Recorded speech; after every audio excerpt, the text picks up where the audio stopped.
Ең үлгілі көше биі республикамыз бойынша таңлаудың қала һәм районлық басқышлары өткерілмекте.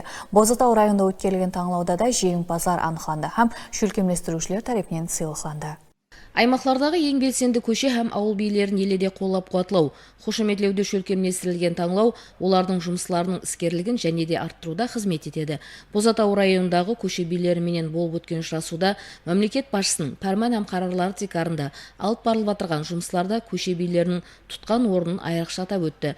Хақиқатында да мәхәллелерде тыныштық һәм татулықты тәмелеу, халықпенен тығыз бірге істесуді жолға қою, социалдық машқалаларға шешім табуда жақыннан жәрдем беріп келмекте. Ұшырасу давамында олардың минетлері жоғары бақаланып, таңлаудың районлық басқышында жеңімпаз болған көше бийлері сыйлықталды.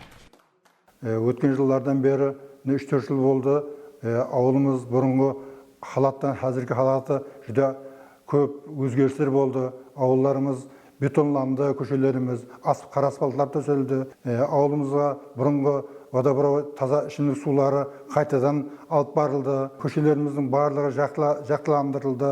Әрбір қожалықта интернеттен жақсы пайдаланатын жетістіктерге де ерістік.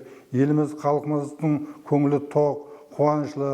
Өткен жылдары міне халқымыз жүдә бау-бақша егінлерін, бақларды егу, көктем зарластыратын әртүрлі шырша ағаштарын, можжевельник, сән беретін саямалы теректерді екті.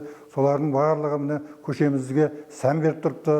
Минетімізді бақалап, жасыл күндеріміз, басшыларымыз міне белсенді би сабында міне сыйлықтап жатқан екен, тоқтап қалмаймын. Таңлау жеңімпаздарын сыйлықтауда Қарақалпақстан Республикасында сол қатары районда әмелге асырылып жатырған реформалар, халқымыздың тұрмыс шарайтын жақсылау бағдарындағы әхметлі бастамалар haqqында сөз етілді. Көше бийлеріне қаратылған ітібар һәм қошемет болса, оларды және де рухландырады.